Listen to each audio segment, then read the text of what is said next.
Anak, kuhain mo muna itong nilaban ko. Sige, Nay. Nay? Ayos ka lang ba, Nay? Masama yata ang pakiramdam ko, anak. Nay! Nay! Tulong! Tulungan na! May isang binata ang nakarinig kay Rita na humihingi ng tulong at walang pagdadalawang isip, kanila ito agad dinala sa ospital.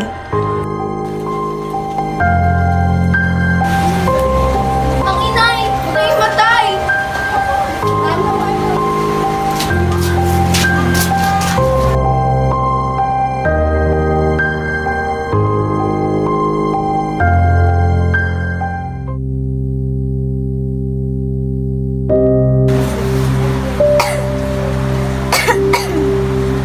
Ipangako mo sa akin na alagaan mo mabuti. Pangako, hindi ko sasaktan ng inyong anak. At maaari ko bang hingin ang kamay ng inyong anak? Oo, maaari mo siyang pakasalan. Nay, magpapagaling ka ha. Mahal na mahal kita. Huwag mo akong iiwan, Nay, ha? Papagaling ka pa. Inay! Ang lamig mo na, Inay! Nay, gising! Huwag mo akong iiwan! Doktor! Doktor! Ang inay! Anong nangyayari? Malamig na ang kanyang katawan! Inay! Kinalulungkot kong sabihin sa iyo na ang iyong inay ay pumanaw na. Inay! Huwag iwan mag-isa, Inay! Ang inay! Inay! Huwag mo ko iiwan! Makalipas ang 5 taon, naging guro na si Rita at pumunta siya sa isang lugar kung saan dito ay nagpapaalala sa kanyang ina. Ngunit sa hindi inaasahang pangyayari ay muli niyang makikita ang binatang tumulong at humingi ng kanyang kamay sa kanyang ina noong matagal na panahon nang nakalipas.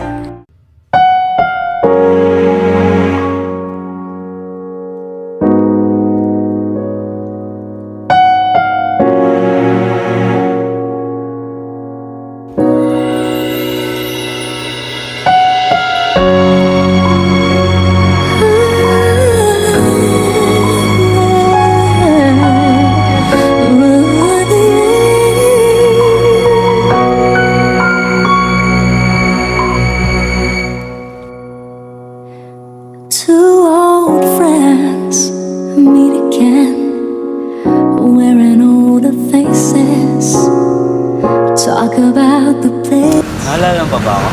Oo, ikaw yung tulog ng langit na tumulong sa aking ina. Hindi na. Nakakayaman sabihin sa'yo. Ngunit tinatangi kita.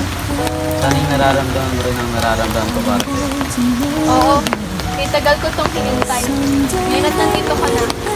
Napapakawalan. Tagal din kitang inanap. Ngayon nakita na kita, hindi na kita papakawalan pa. Kita, gawin mo akong pinakamasayang lalaki sa buong mundo. Pakasalan mo ako. Oo naman, Manuel. Tagal ko tong hinintay. She's sparking his love, and it feels so right. Maybe this time love won't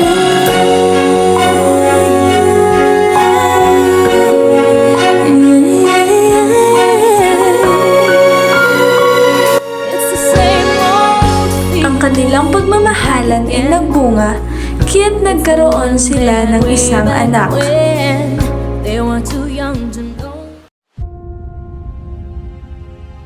Ang ayos ng tanghalan sa loob ng mayamang bahay. Makikita sa loob ng bahay ang kasangkapang antik o sinauna. Ipagpalagay na rin na ang namamahay ay may ugaling mapanawalain sa mga utos ng pananampalataya.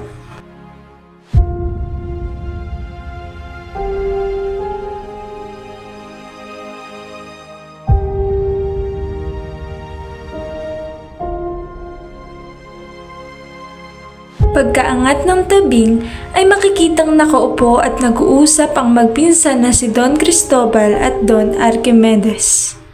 Cristobal, hindi ko na siya anak simula nung gumawa siya sa akin ng hindi kaaya-aya. Huwag mong ipasupil ang iyong puso at isip. Ang nangyari sa inyong mag-ama ay nangyari din sa lahat. Ano yung tinitignan mo? Listahan ng bayarin. Biro lang. Malalaman mo rin ito sa takdang panahon. Ano ba ang pinagsasabi ko? Cristobal, nagkakamali ka. Ano ang nangyayari sa lahat? Sa aming pamilya ay hindi lubos isipin na ang kawalang hiyaan na yun.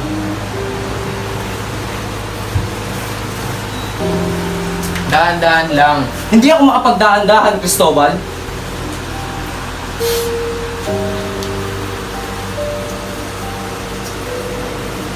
Hindi ko lubos isipin na parang walang pinag-aralan, napakabastos.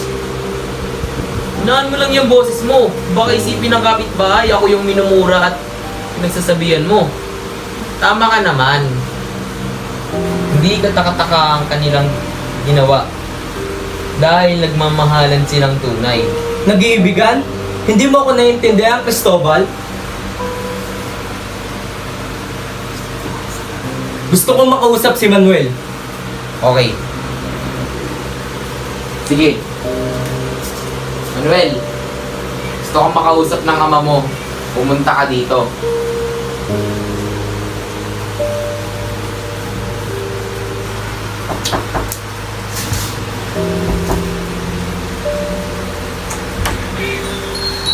Manuel, tuloy ka. Ama, pinapatawag ba raw ako? Ano po? Pupunta muna ako kusina. Maiwan ko muna kayo. Kamusta ang asawa mong buntis? Okay lang po ba? At nanganak na, hindi na siyang babaeng buntis, kundi ang babaeng mahal ko at ina ng aming anak. Iwanan mo na siya, Manuel. Bakit pa? Hindi mo ba tanggap si Rita at ang aming anak? Hindi mo ako naiintindihan. Talagang hindi. Napagdesisyonan ni Don Cristobal na pupuntahin si Rita at Aling Sidora sa kanilang tahanan upang pagkasunduin sila kay Don Archimedes at pagplanuhan ng kanilang magiging kasal. Baya Rita, kay tagal mo naman kumatok sa nobyo mo. Tia, nahihiya ko ako. Katukin mo yun, o aanin kita dito.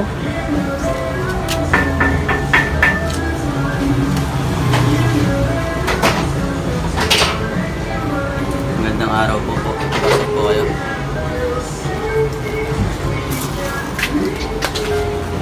Magandang araw po. Bigyan kayo lahat ng magandang araw. Oh, nandito ka pala, Mang Tobal. Opo, nandito po ako. O ano Rita? Ano ang iyong saloobin? Ano pong ibig niyo sabihin ng aking saloobin? Nga pala, hanggang sa bahay ni Aling Tasha, tinig ko ang kanyang ama na nilalait-lait ako. Huwag ka nang malungkot. Alam ko namang matatanggap ka din ng ama ni Manuel balang araw.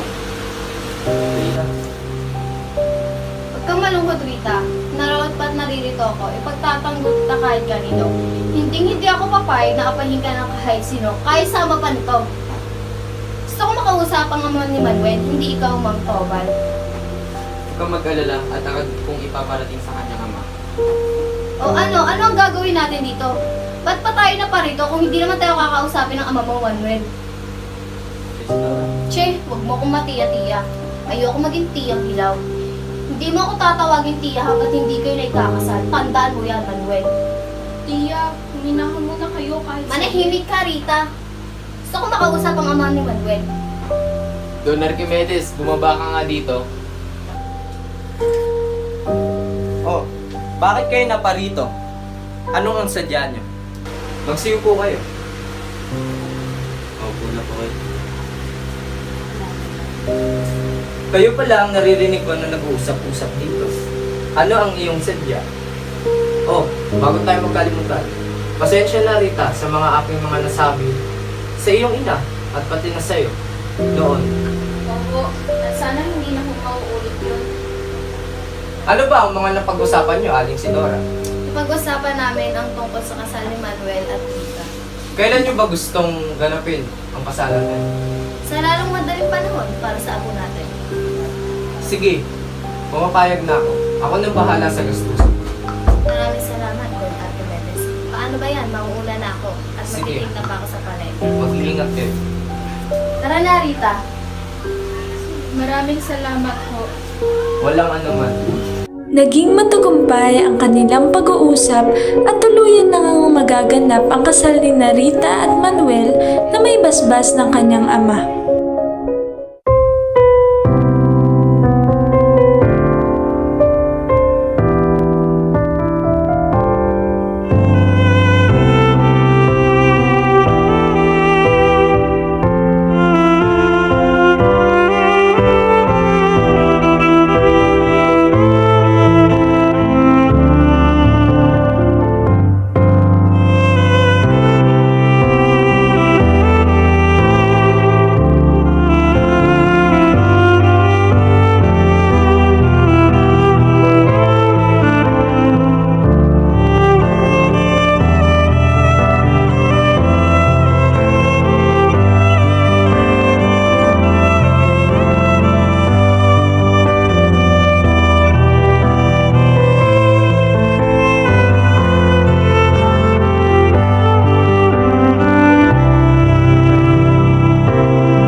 Ngayon ay binabasbasan ko na kayo bilang mag-asawa.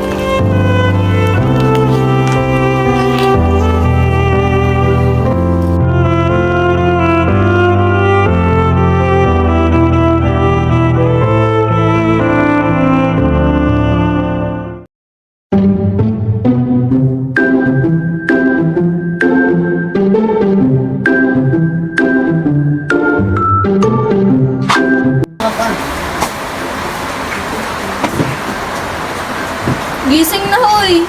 Tutulog na.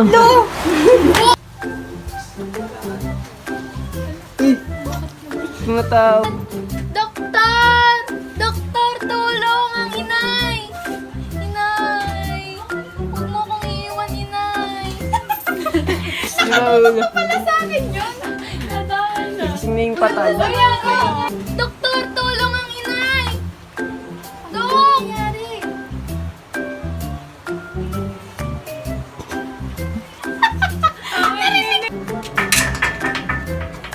Wait lang, nalaki yung pinto! Ulit nga. Ano ba yan, Rita? Kumato ka na nga sa nobyo mo. Ay, tagal mo namang kumato. Uy na, sumabay ako. Ulit. Ngayong lahat na magandang araw. Oh, nandito ka pa lamang, Tobal.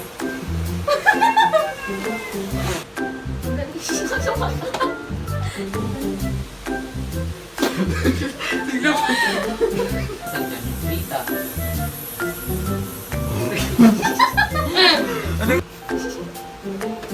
Po, nandito po ako. Oh, Rita. Ano ang yung salobin? Ano pong ibig niyo sabihin? Ano pong ibig niyo? Ano? Opo, nandito po ako. Ay, 1, 2, 3, go!